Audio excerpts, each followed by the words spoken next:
like how long you want me to wait while you're talking before I start talking again, so that way we're not talking over each other. Because it just makes it Okay. harder to edit that part out. Yeah, it would be nice if we had like a button and we're like holding it, and then when we're done, we release it.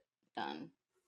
Yeah, there's a podcast switcher that I'm going to get for us eventually, but it only works if we're in the same room.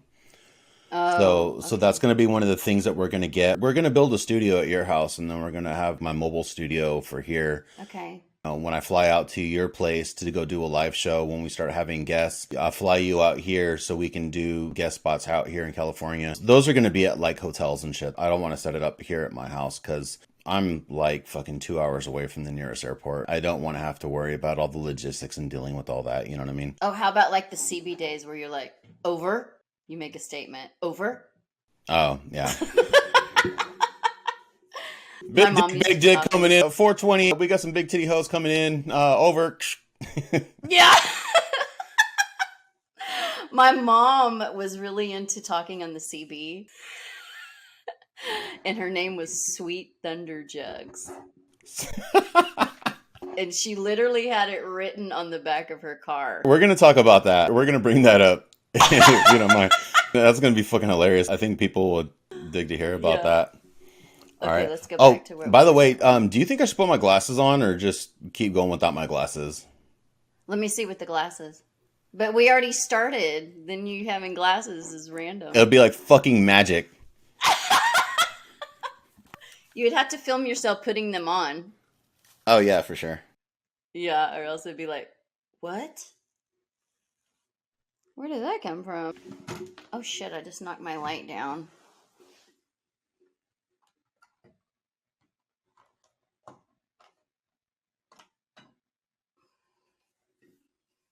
I just wasn't sure about the glare from my lights.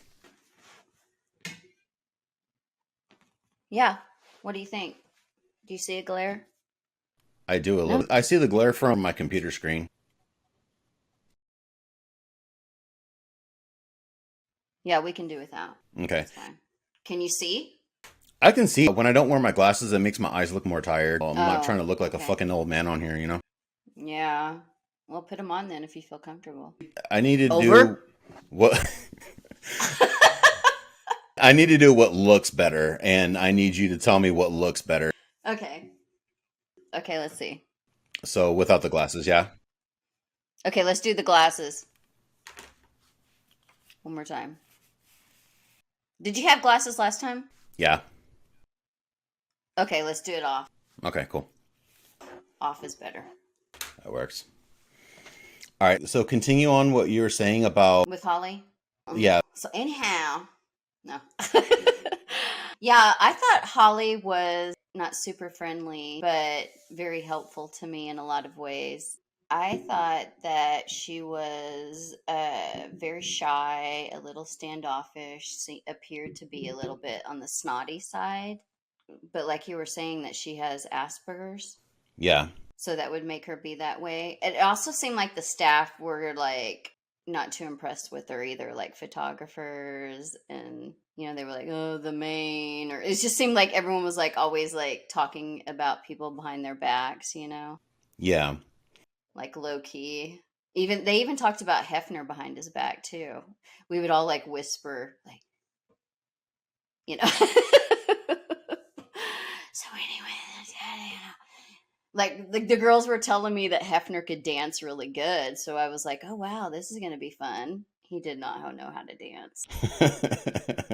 I can't really see him being a good dancer.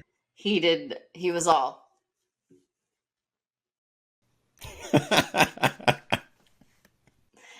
And I was like, "You want to dance?" And he's like, "We are dancing." Kind of like snotty, so I was like, okay, and I walked away. Typical old guy shuffle, right? Yeah, it was really bad. I've never seen anything like that before. I thought he was like really gonna do something, but they were lying. He does not dance good at all. And in fact, that's even on the show how he's dancing, and they kind of make a comment about it. I've taught guys before who were like, yeah, I just want to become a better dancer. It's like, okay, cool. I'd show them some things at the club afterward. I'd see them out on the dance floor and I'd be like, hey, dude, do the stuff that I taught you. They're just like, oh, no, this is my thing. And I'm just kind of like, bro, like, you look super silly right now. And I would tell them straight up and they'd get offended. I'm like, okay, dude, if you're going to come to my class to learn how to do my shit, then fucking listen. Yeah, I saw one of the video clips and he's over there dancing. I just kind of chopped it up to where it's like, well, he's old, probably doesn't really know what he's doing, but this motherfucker's been partying for fucking 70 years. I know. It's like, you figure he would know how to boogie a little bit better. I know.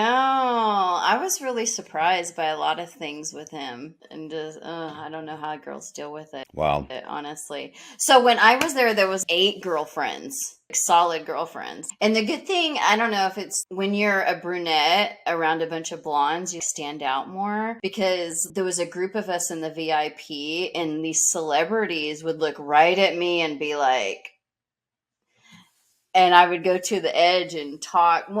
One of them was like the Wonder Years brother.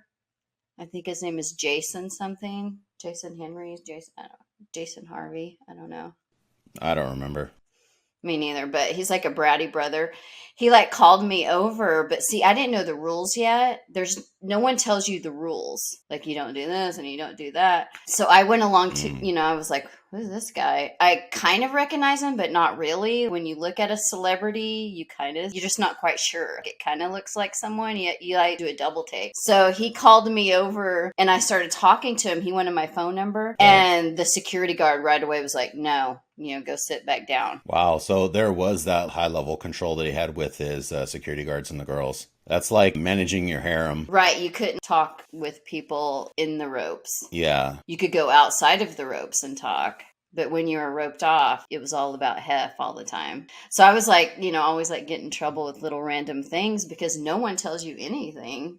I wonder if he would get mad because the girls would want to try to bring other dudes into the VIP booth.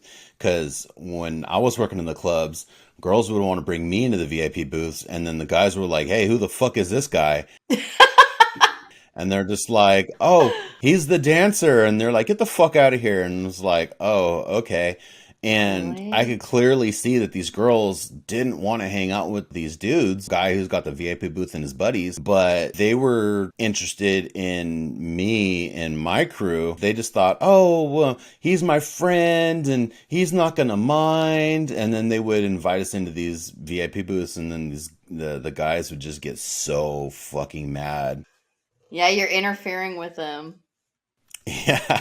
Well, Paris was there with a guy, and she was in the VIP, but the guy wasn't. I wonder what that was all about. I know. I guess he wasn't invited, so he looked like a commoner. Do you think that maybe Hef allowed it because Paris wasn't under his arm of control? No, the guy wasn't able to come in. Oh, that makes more sense, yeah. Paris had to, leave him. Yeah, she wanted a party with Hef and his crew. Yeah. And, oh my God, Paris was pretty cool. Everyone I talked to that have met Paris say that she's beautiful, she's cool.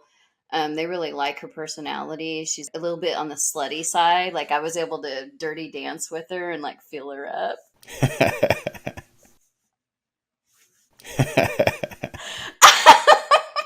I felt up her tit. She's very thin. You know what? I hung out with her one time. She came to my club. Really? And she's fucking tall. Yeah, and thin. Okay, so, and she was wearing super high heels when she came in. I took a picture next to her, and she just towers over me, and I'm just like, I'm not fucking short, okay? But she made me look like I was 4'1", and I was just, I don't know how I feel about this picture. I bet. When she poses with Hefner, I noticed she got in front of him, and they kind of came down. Yeah. At the knees, kind of went down. To not tower over him. Her aunt, I can't remember her name, but she was one that first show, The Real Housewives of Beverly Hills or whatever it is, Hollywood. Mm-hmm. She was there that night at the club and she followed me down to my dressing room, came into our dressing room, and I don't know what she was anticipating, but she came in and she was like, oh, there's more people in here. So she came in and just made herself right at home and just sat down in our dressing room and just lit up a cigarette and just started talking to all of us. And we're all kind of like, And all the girls that I work with were looking at me like, why would you bring this, kind of giving them the eye like it wasn't me. Like, she followed me down here, and all of a sudden she's trying to hang out and shit and be cool. And even my friend Adrian, when we got back up on stage, and she was like, what's going on with that chick down? That's like our safe space. And I was like,